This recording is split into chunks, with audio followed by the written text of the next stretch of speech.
پھر وہ پتھر جوڑ سے مارتا ہے، اس کا سر روٹی کی طرح ہو جاتا ہے، پھر وہ لینے جاتا ہے۔ اس طرح عذاب ہو رہا تھا۔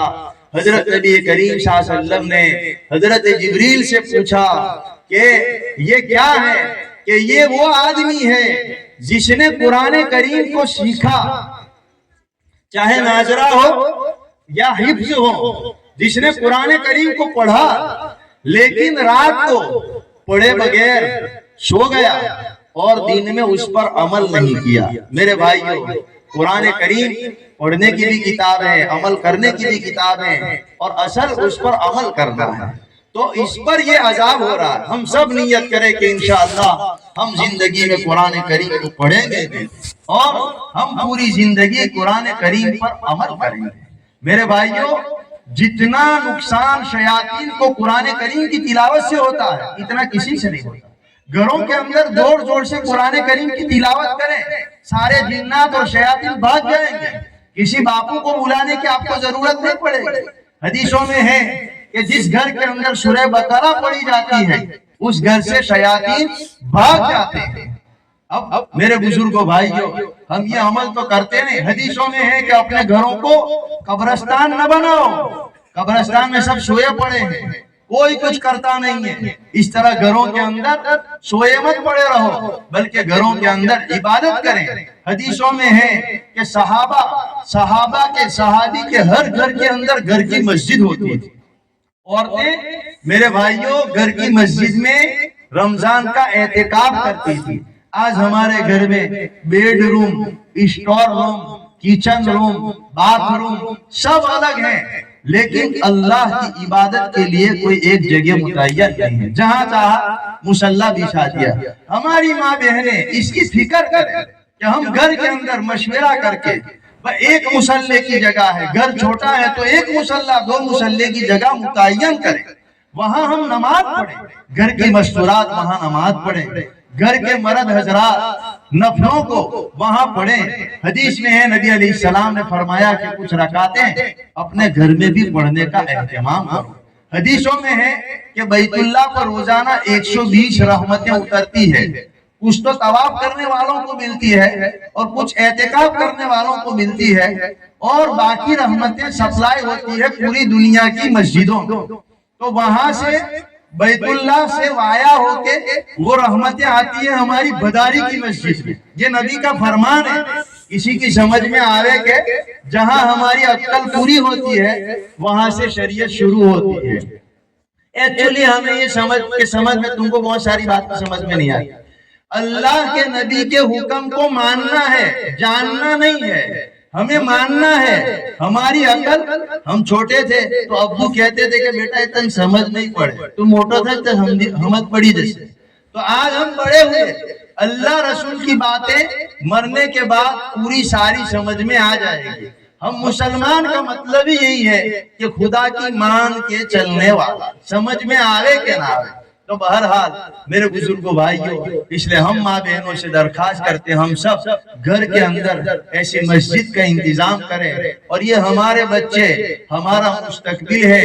اللہ تعالیٰ نے قرآن کریم میں نے جو آیتیں پڑھی، اللہ تعالیٰ قرآن کریم میں فرماتے ہیں کہ او ایمان والو، عبداللہ ابن مسعود رضی اللہ تعالیٰ عنہ نے اپنے شاگردوں کو مرتے مرتے وصیت کی کہ قرآن کریم میں 81 مرتبہ یا 83 مرتبہ یا ایھا الذین آمنوا آیا ہے۔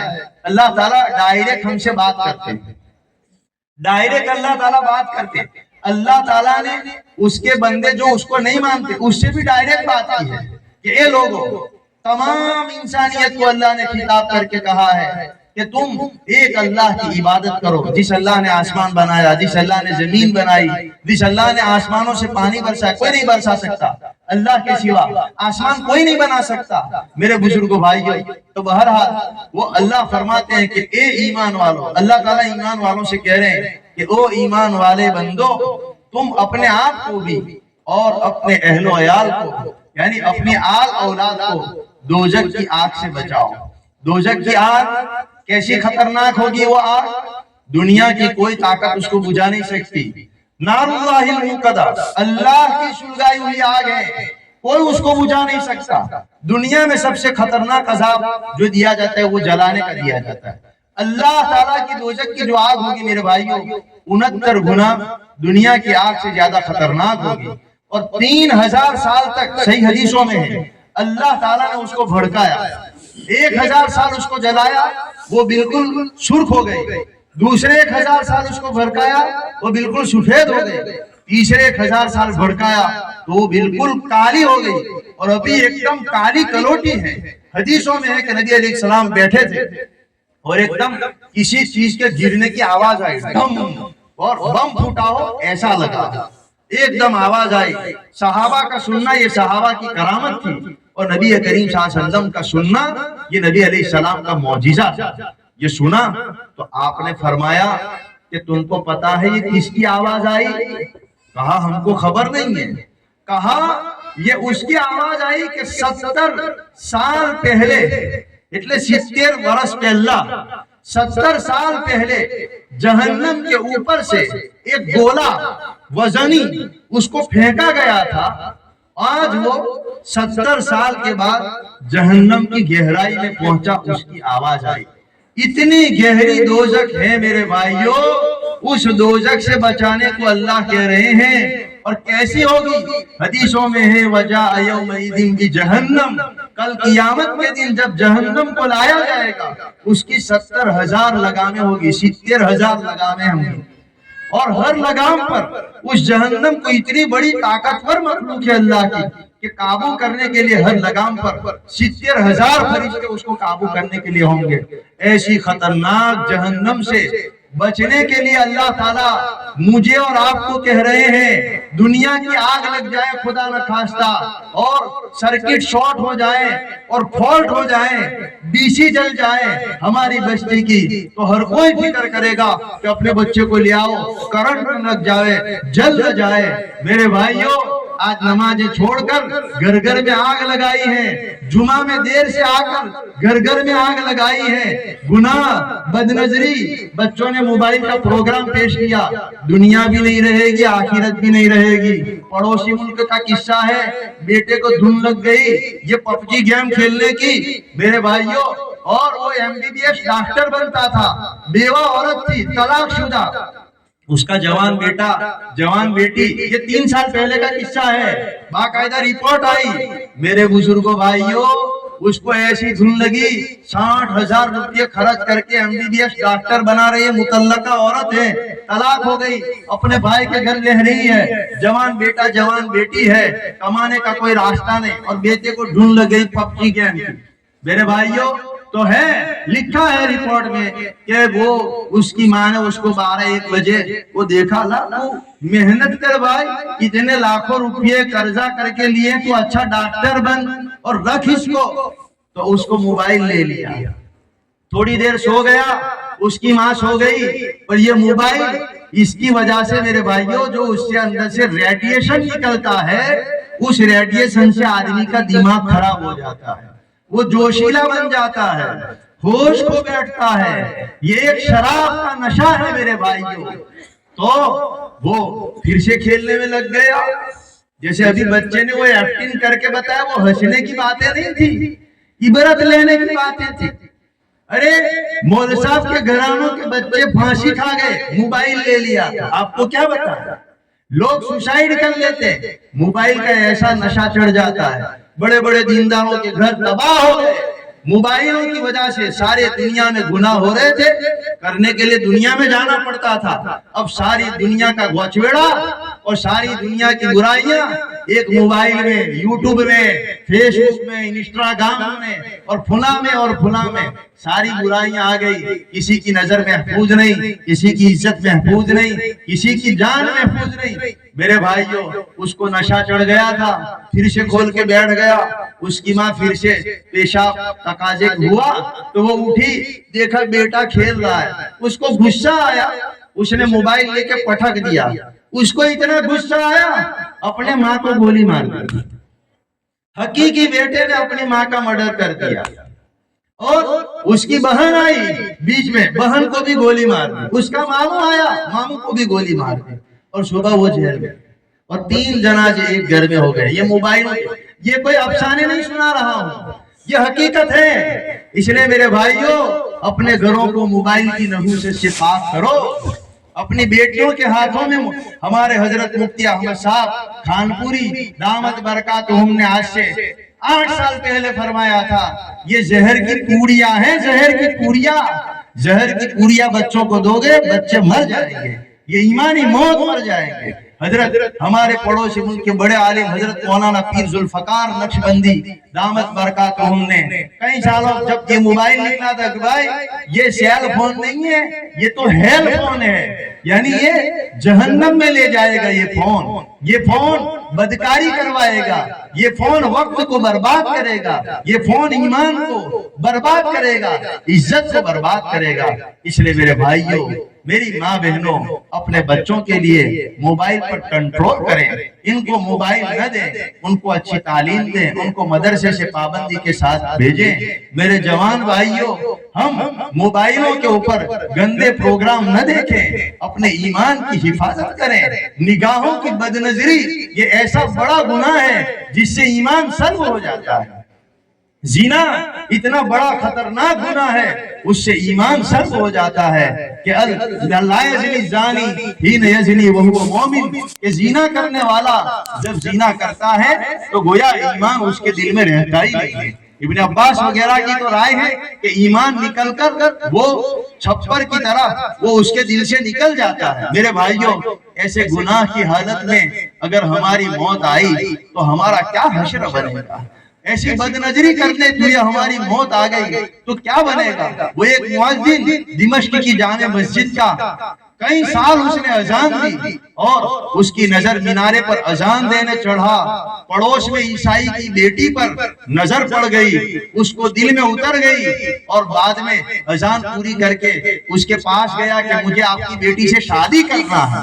میرے بھائیوں روایت میں لکھا ہے کتنی عبرت کا قصہ ہے. آج ہماری نگاہیں پاک نہیں, کیا بوڑھا کیا جوان کیا دیندار کیا بے دین, ہر ایک کی نگاہیں. حالانکہ کتنا ابلیس کے تیروں میں سے سب سے خطرناک زہریلا تیر ہے, اس سے وہ بڑے بڑے عابدوں کو شکار کر لیتا ہے.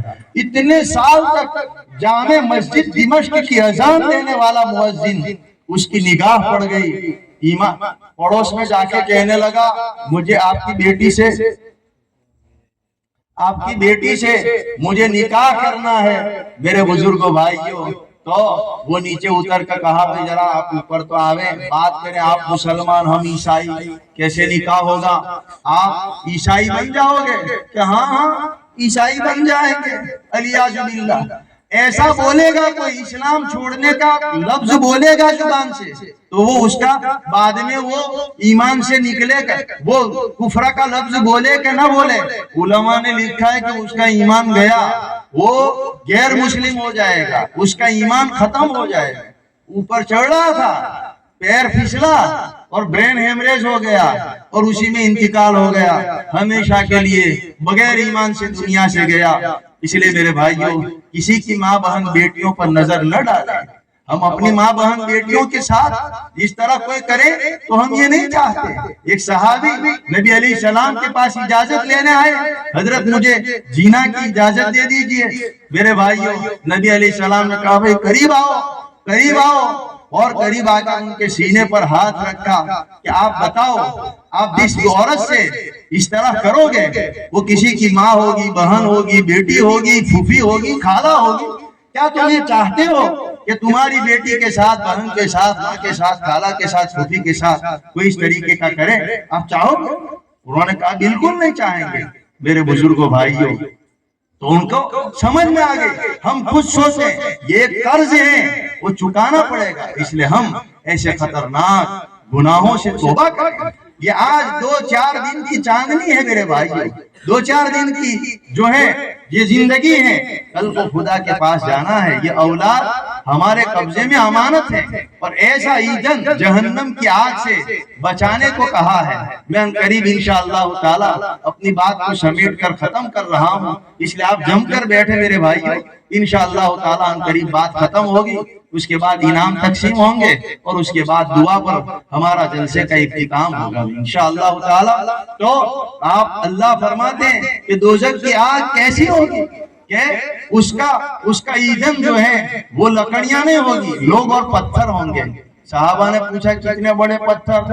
تو کہا کہ ساری دنیا کے پہاڑوں کو ملایا جائے تو ایک پتھر بنے، اتنا بڑا ایک پتھر، یعنی اتنا بڑا انگارہ ہوگا۔ ایسے انگاروں سے بچنے کو مجھے اور آپ کو اللہ کہہ رہے ہیں کہ وہ ایمان والے بندوں اپنی گھر والیوں کو، اپنی اولادوں کو، اپنی بیٹیوں کو ایسے انگاروں سے بچاؤ۔ تو حضرت عمر نے پوچھا کہ حضرت کیسے بچائیں، کیسے بچائیں؟ تو کہا اللہ تعالیٰ نے جتنی باتوں کا تمہیں حکم دیا ہے اس پر خود بھی چلو اور ان کو چلاؤ، اور جتنی باتوں سے روکا ہے اس سے خود بھی روکو اور ان کو روکو۔ تو ایسا کرو گے تو تم بھی دوزخ سے بچ جاؤ گے اور تمہاری نسل آل اولاد بھی دوزخ سے بچ جائے گی۔ حضرت علی رضی اللہ تعالیٰ عنہ اس کی تفسیر کرتے ہیں کہ اس کا مطلب یہ ہے کہ اپنی گھر والیوں کو خود بھی دین سیکھو، دین سیکھ کے ہی دوزخ سے بچ سکو گے، اور اپنے گھر والوں اور بچوں کو بھی دین سکھاؤ۔ یہ دین سکھانے کے مرکز ہیں میرے بھائی، یہ مسجد، یہ مدرسہ، یہ دارالعلوم، یہ دین سکھانے کے مرکز ہے۔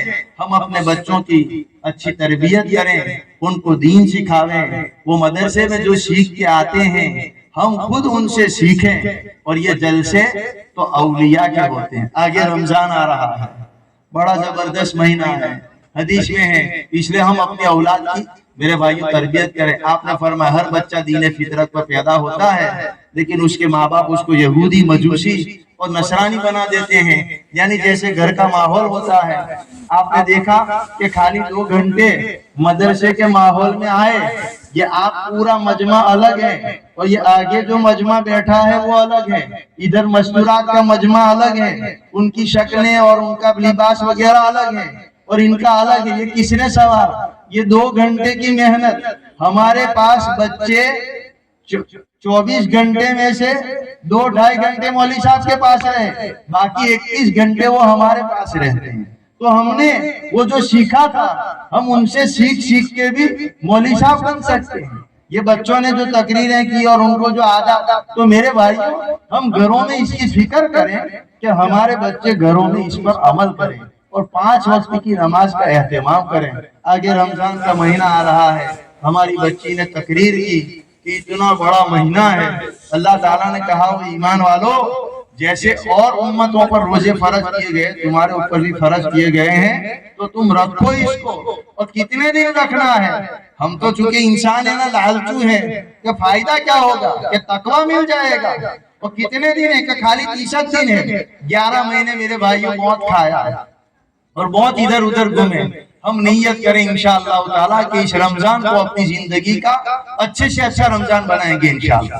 کرو نیت انشاءاللہ، تراویح کا اہتمام کریں گے، روزوں کا اہتمام کریں گے، تلاوت کریں گے، آپ زیادہ سے زیادہ وقت اللہ کے گھر میں گزاریں گے، قرآن کی تلاوت کثرت سے کریں، صدقہ خیرات خوب کریں، اور اگر کوئی لڑائی جھگڑا کرے تو اس کو کہہ دے بھائی میرا روزہ ہے، لڑائی جھگڑا نہ کریں۔